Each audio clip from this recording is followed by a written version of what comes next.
Hi guys. Welcome back. I know it's been a while. It's been a while. So as always, if you're new, welcome. If you're old, welcome back.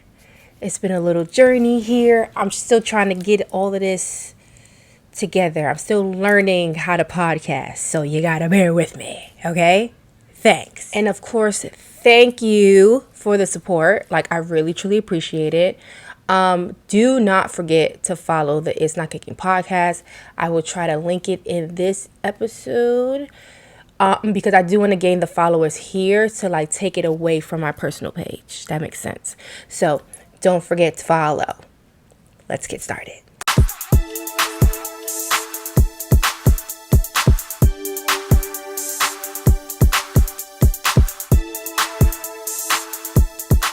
So as you see, the topic is hidden depression.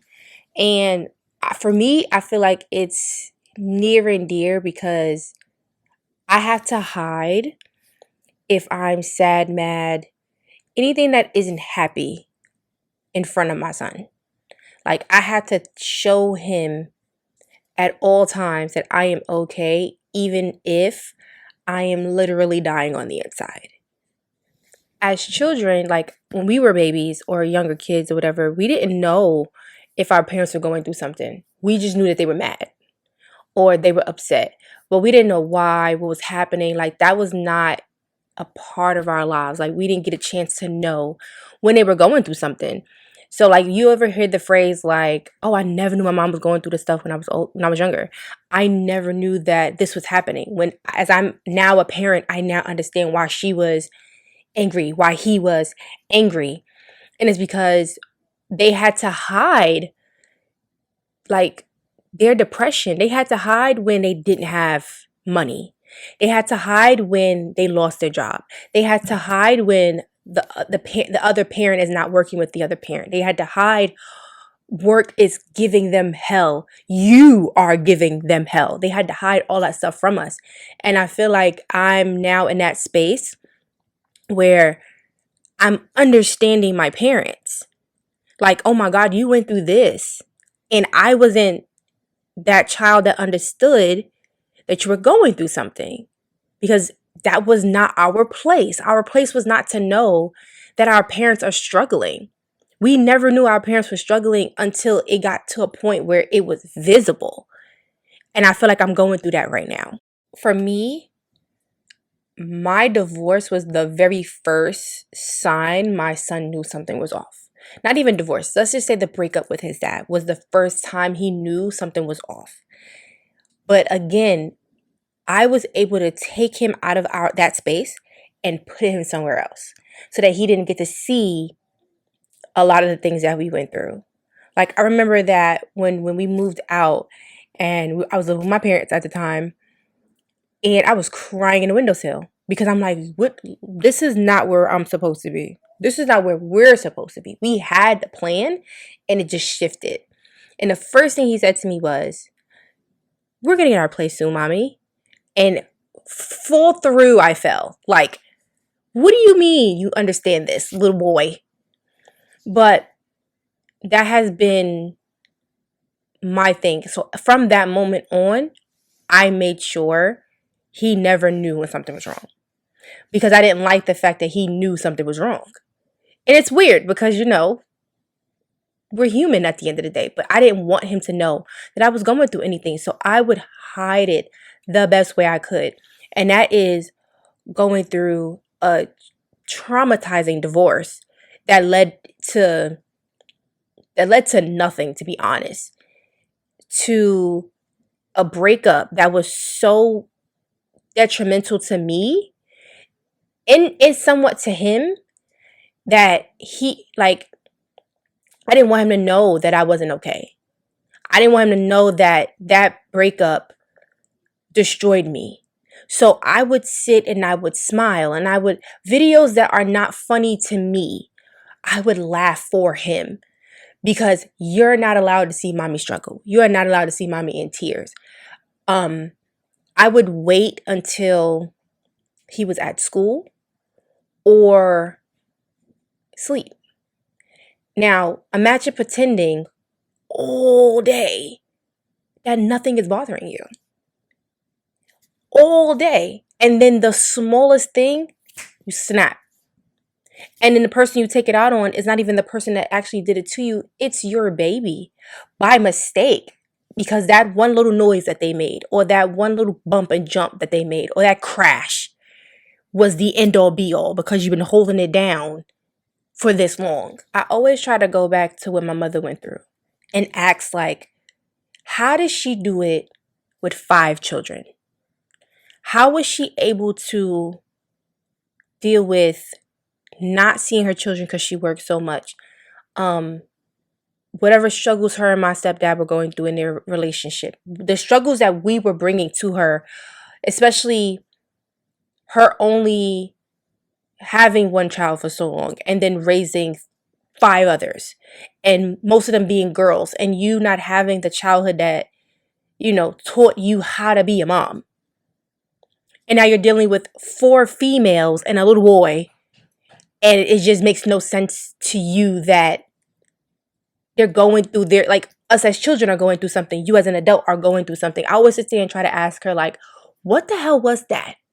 How did you feel in that? Because that was crazy. I watched my mom go from having everything to having nothing to being on this flat plane of just okay. And never did I, of course I was a child, but never did I go like, you okay? Like, you all right? Because it didn't make sense to me. Like, what do you mean you're sad? What are you sad about? I remember being 8, maybe 7, and we had to move to a shelter. And that's something that I know she couldn't fathom. That's something that I know that at that age, with just 2 children, that was not her idea of life. That wasn't what she saw happening to her. And to uproot herself from what she knew, which was being in New York, being close to her family, uprooting herself and moving to South Carolina had to be the worst thing she ever went through. Whilst being a mother, whilst trying to hold it down for the fort. And that's the thing that I think about a lot, because that's me now. Me holding the fort for just my one child. I can imagine the moms that got 2 or more babies trying to thug it out through this thing we call life, and not having the resources, or thinking that they don't have the resources to go seek help. As a mom, I've gone through the breakup of me and my son's father, the trauma in trying to co-parent in that space, then being divorced and going through that trauma in that space, and then having a recent breakup that affected not only myself but my child in the process, and dealing with loss of friends and career change, and knowing how talented I am and not feeling like I can master those things right now because I've just going through way too much, has me like shook that I'm still here. Does that make sense? Like, not on no suicidal thing, but just like, yo, how you making it? How you doing it? What strength inside of you that you got that you don't know that's allowing you to rock this long because someone else would have folded? And I got asked that recently. Like, I hear your story and I don't understand how you making it. And I always say I have a bigger picture. Like, I have someone whom I have to take care of. Because I he can go to my parents if I decide to, right? Well, is that fair to him? Is it fair to him to be raised by his grandparents, his godparents, his father, because his mother was a weak bitch? That's not fair to him. And I've seen what the children that grew up with their parents look like, how they go through life. My mother was a woman who grew up without her mother. And she had to learn how to be a mother through trial and error. She didn't get the opportunity to sit down and have a conversation with her mom and go, Mom, what would you go through when I was this age? I can do that with her. So with me having both of my moms being my support system and them being so willing and so open to talk to me about their struggles as parents is the reason why I'm still here. Why I can still thrive through all the bullshit that I go through. My son growing up without his mother does not sit right with me. It does not sit right with me. It don't sit right with me at all for him to have to go through life trying to figure out why his mom was such a punk ass bitch and couldn't make it. Nah. No. Like, no matter what I'm going through, my son is in mind when I go through those things. And I'll even get a little bit more personal. Like, my breakup is probably the most toxic thing I've ever been through. And it puts me in a space of confusion, of pain, of am I going crazy? You know? And I had to deal with trying to figure out or trying to understand that I'm not bugging out while and also being hurt of the fact that I thought this was something that would last forever. And now I gotta kind of like kick that person out of my brain, out of my heart, out of my soul. And then going through that person also doing the exact same thing, but in the most negative way possible. And I still have to pretend like I'm all right because I don't want him to see me in pain. I don't want my son to see me in pain. But he's not an idiot. You know what I'm saying? Like, he's not dumb. So he knows like something is off because he knows on the weekend, Saturday and Sunday, mom is in here blasting music, in here dancing with herself, in here having a good time. When I walk past her, she grabs me and she dances with me. And to know that for multiple weekends straight, I see mom in the bed. Mom yells way more than she's ever yelled before. Oh, let me walk around her quietly because I don't want to get her mad. That's not the mom he know. He don't know that mom. And when I realized I was doing that to him, I was like, okay, we need to take a step back. You got to put your foot down on certain things because it's affecting your baby. Your baby should not be tiptoeing around you. And that kind of shifted how I feel. And that also pushed me to say, you may need to go back to therapy. You may need to have somebody to talk to about your inner feelings and not doing that thing that you do, which is holding back. Being a parent and being depressed is two things that do not match up. Those are two things that when they combine together, it is an atomic bomb.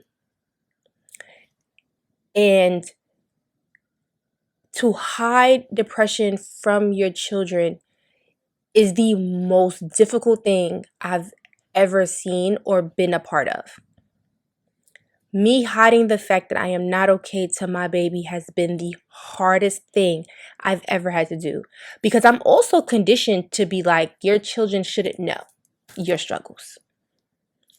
They not so, because we never knew. We never knew our parents were going through hell. We just knew that we only knew something was happening when the yelling got out of control. But we never knew that money was an issue, home was an issue, bills couldn't get paid, they got laid off their job. You just knew that they was home all the time. Like, I've watched people be able to parent through depression. Being able to wake up in the morning, make their kids breakfast, take them to school, smile, give them a kiss, have a great day, I love you, to turn around and walk home and hold your head up high and go, you got this for the day. Be able to go to work and put all of your personal life issues to the side because you don't want anybody to ask you what's wrong.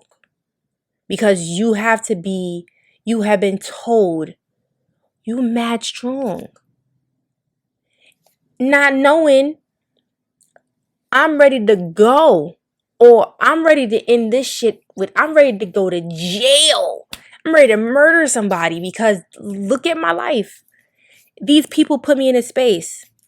They shouldn't be able to have fun while I'm over here depressed as hell.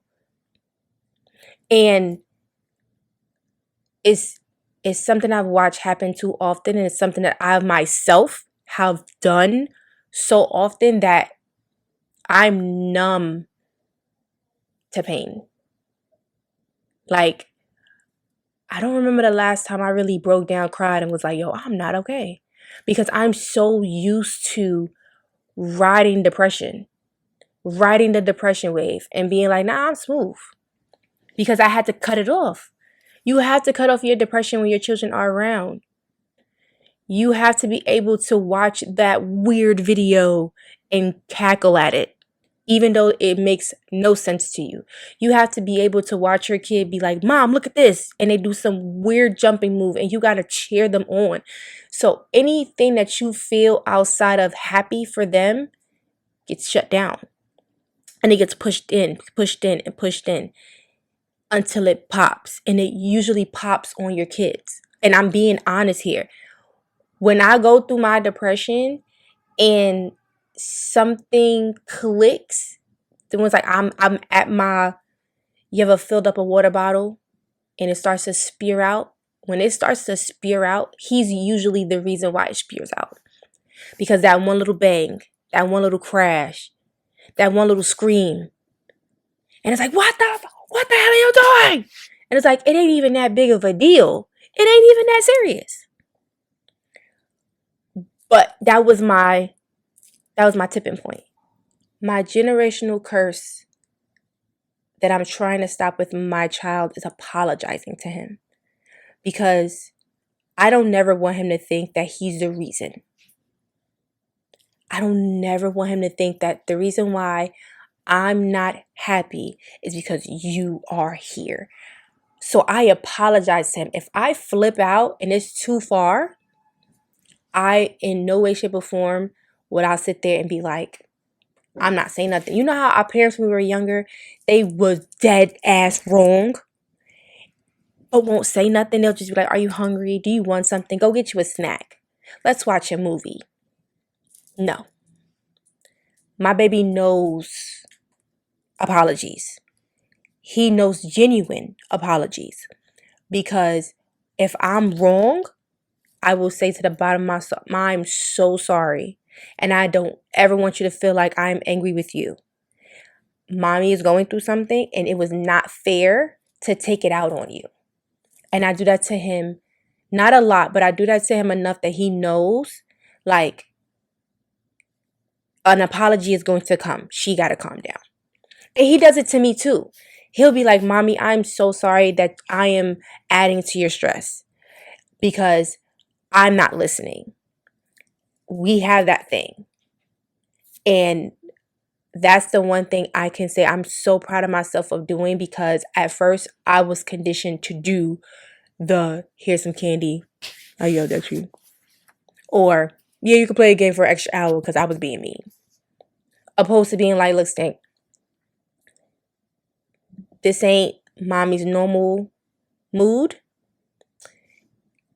my apologies. Sometimes I even tell him, like, let's think, but look, I'm not in the mood today. And he go, all right. He does it to me too.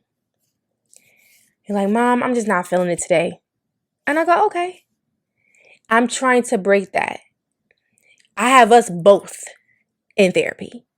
Like, us both, because we're both going through something and we don't know how to do it for each other. He don't know how to tell me, Mom, I'm going through something, because he's afraid I might be upset. I don't want to tell him, Stink, I'm going through something, because I don't want him to think that I can't hold it down. I'm not strong enough. You know? What I try to do now is I try to change my vocabulary with him. And I'm working on it. It's a working process. I will be lying if I said I got it all figured out, because I don't. I will call my moms in a second, both of them, and be like, this is what I'm going through. What did you do? But I'm also talking to two women who had to thug it out alone at some point of their lives. You know, like, my mom lost her mom when she was 11. So she learned how to be a mom on a whim, trial and error every day. Being like, if I had my mom, this is what I would have want her to be. That's how I see my mom learning how to be a mom. My stepmother had her mom, right? But it's like, she's so strong-willed that it's like, I got this. No, don't help me. I will figure it out on my own. And I got the mixture of them two boiled up into one. So that's what I am now. It's, I would rather trial and error, and I got this. Don't help me. But then it's like, now I'm at a space where it's like, please, let's help. Send help now. Like, I'm that person now. Because I would not let them help me. I remember when I had, like I said, I had the breakup with Jay's dad. And they together was like, this is the plan. What do you think? So the plan was, I send my son to my mother down south, and she raised him, while I up here work as many hours as I need to, as many days as I need to, save up my bread to get my place. As I was 27. At 27, hearing your parents tell you, we're going to take over, I felt like a failure. I felt like they were telling me I didn't have it. They were telling me that I don't know what I'm doing. And I'll admit, I fought them tooth and nail. Okay? Like, I was not with it. Like, what do you mean send him down south? What do you mean let somebody else take care of him? I'm his mother.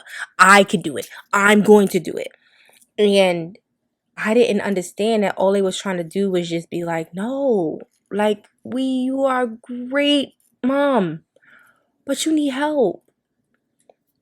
And I fought them. Like, I was so upset because that they double teamed me. That's how I felt. But as I understood where they were coming from, it was like, no, they're giving you what they didn't get. They're giving you a chance to take a moment to breathe, to accomplish your goal without having to sacrifice. And that has been my safe haven in this whole entire thing of me being in this up and down of depression, is because I have those two to make sure I'm okay. And then when it came down to my divorce, it was the same thing. It was, we're going to hold your hand together and calm you down when you get here with it. And listen to me, I was here with it, with that divorce, because I felt like it was unnecessary. One, it took way too long. And I had to learn that you gotta let that person do it for them to be able to get it done. So I had to wait for so long, because although I've been ready, I had to wait for that person to be ready, right? But the depression I went through in that divorce because I felt like I was fighting an unnecessary fight. I thought it was something that was going to be so simple, and it wasn't simple. For no reason, I felt like it was, it was just not simple. And I was like, why I can't just be simple? This is easy. And I had to put myself in therapy because I was taking it out on everybody around me. Like, it wasn't fair to my baby for me to be upset because he ain't do nothing. He ain't asked to be here, so he didn't do nothing to me. But I went through that.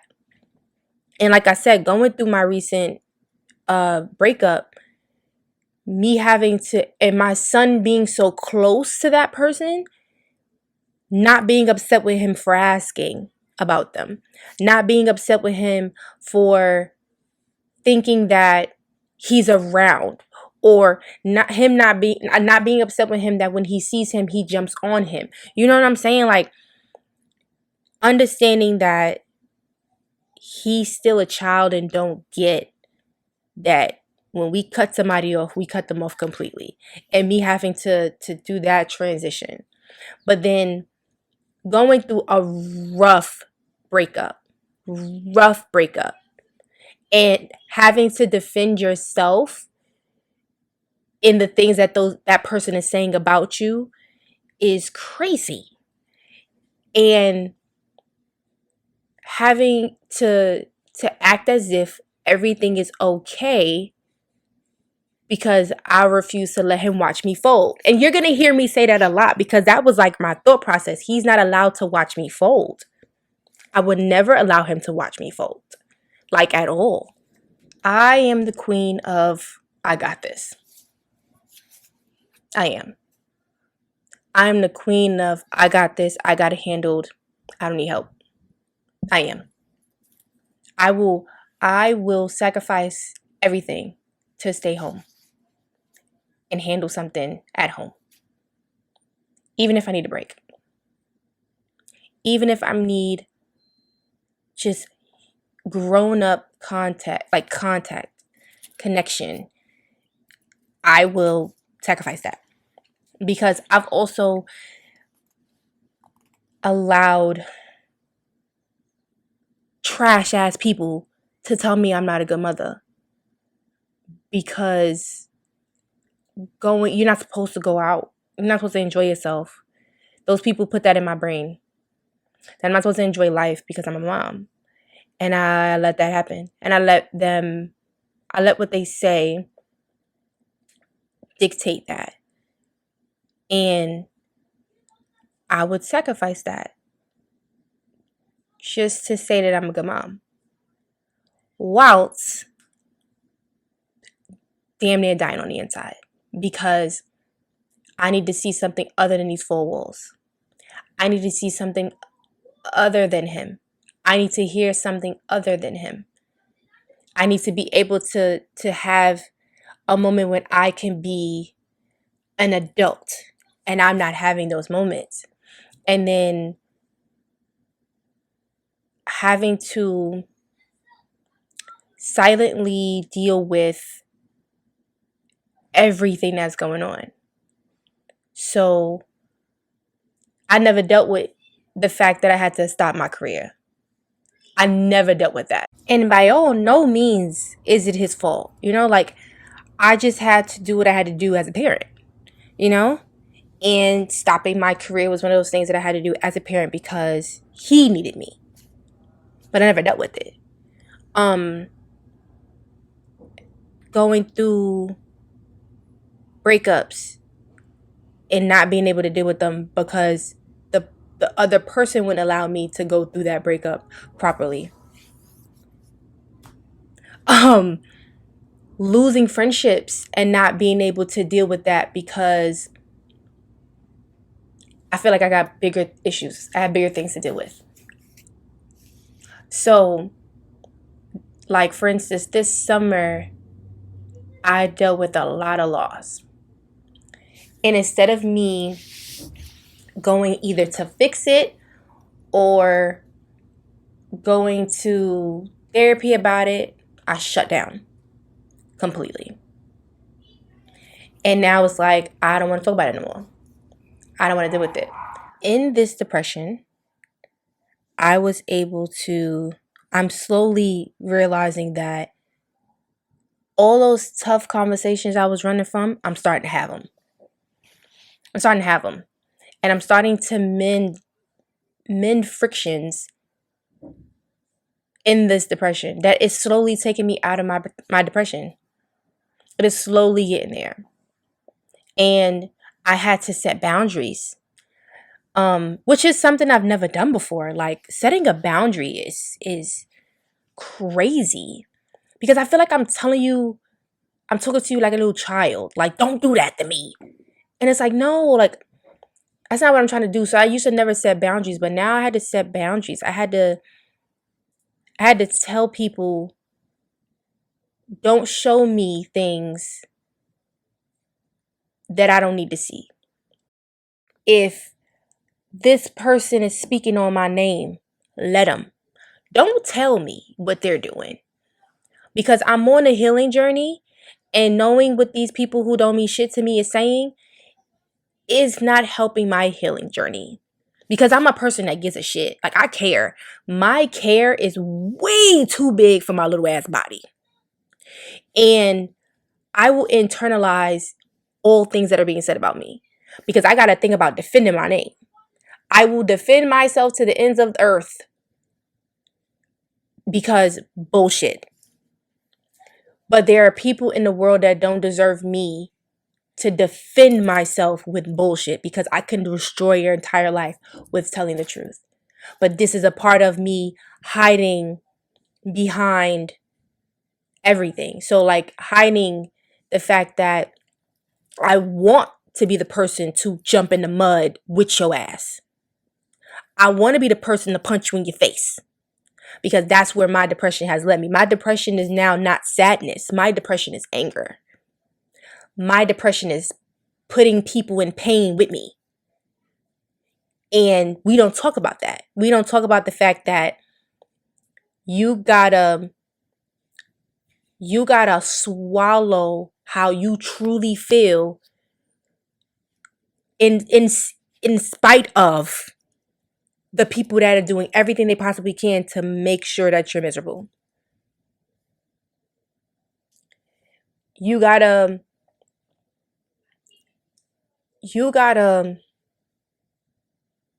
try your hardest to ignore the obvious. Ignore the things that somebody's like, hey, hey, hey, hey, give me attention.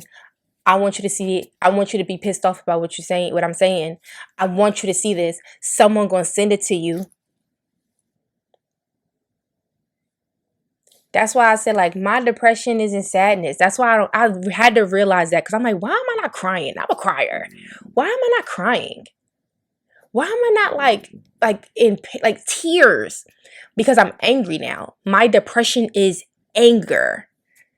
It's not pain and tears. I'm ready to fight a bitch. I'm ready to punch a nigga in the mouth. That's my depression. And because my depression is anger, my reaction to things that my child does is anger, and it's not fair to him, which is why my journey is so powerful right now, because I want to go back to being happy. I'd rather sad depressed Koya. I'd rather cry it out. I don't like angry depressed Koya, because angry depressed Koya don't know how to get out of that. Like, I feel like I ain't gonna get out of that angry depression until I fuck somebody up, or I destroy somebody with my words. That's where I'm at now. And that's not me. That's not even normal. This is probably the most transparent I've ever been on this podcast, right? Like, to see somebody that's so hype be like, I'm ready to punch somebody in the face, it's weird. I know, I'm sorry.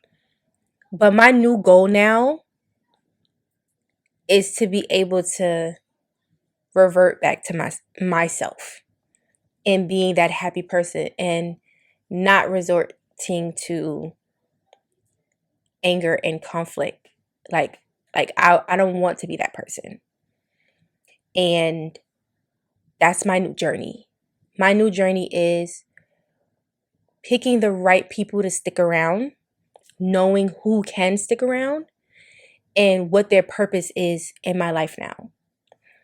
And those that do not deserve me, I need to like let them go. I need to understand that this is not what you need to get away. My journey also is patience. Like understanding that my child is a child. He's a child. He's never been here before. He don't know. He don't know what it's like to be an adult and go through hell. He just knows what his 9-year-old brain sees. Like, to be 9-year-old again, Jesus Christ. He only knows what it is to be 9. So it's not his fault if something outside of him is pissing me off, you know? And I never want him to feel like he's the reason or it's him, because it's never him. He don't piss me off that much. Like, he don't do nothing to me that much. Like, my baby is the most loving human on earth, even if sometimes he utilizes that love to get snacks. But he's the most loving kid on earth. So to me, to take my anger out on him and recognizing what I'm doing it is a big win for me. Because now I could take the steps that I need to take to stop.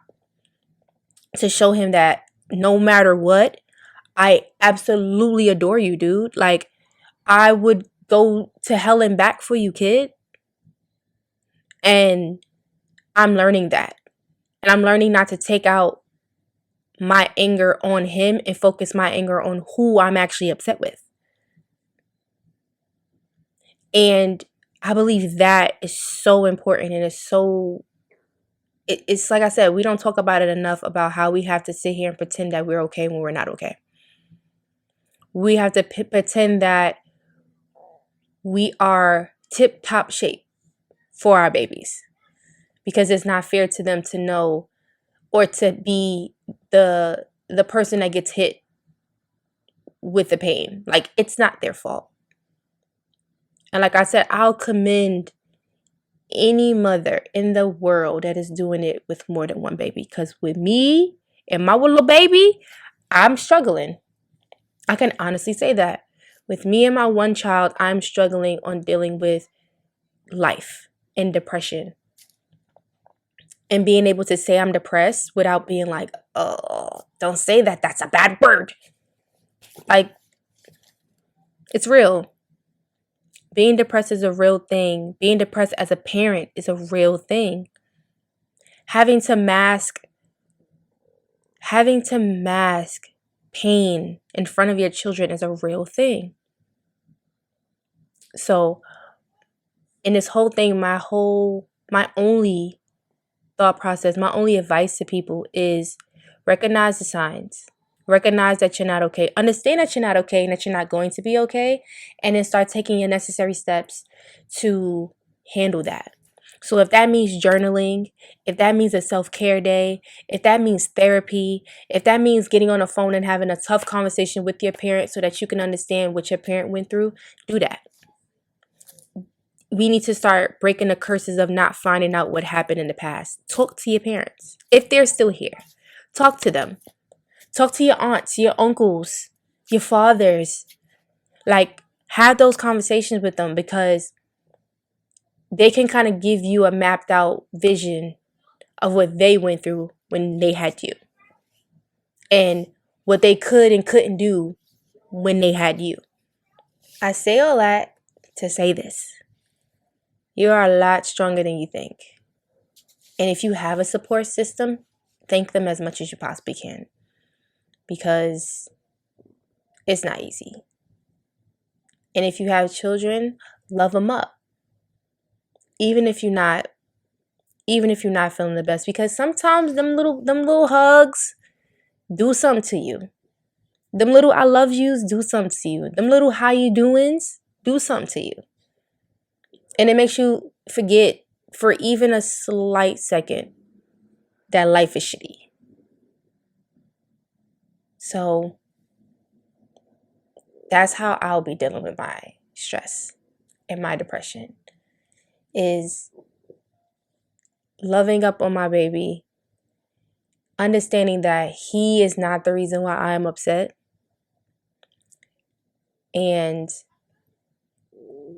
healing properly, taking the necessary steps to heal myself properly. And right now, my healing journey is having tough conversations. And so far, it's been working.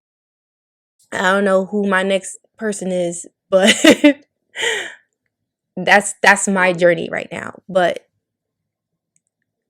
I hope that in some cases, people understand that it's normal to be hiding your depression while you have children. And it's okay to recognize that you're hiding it and then taking those steps to fix it. It's okay to not be okay.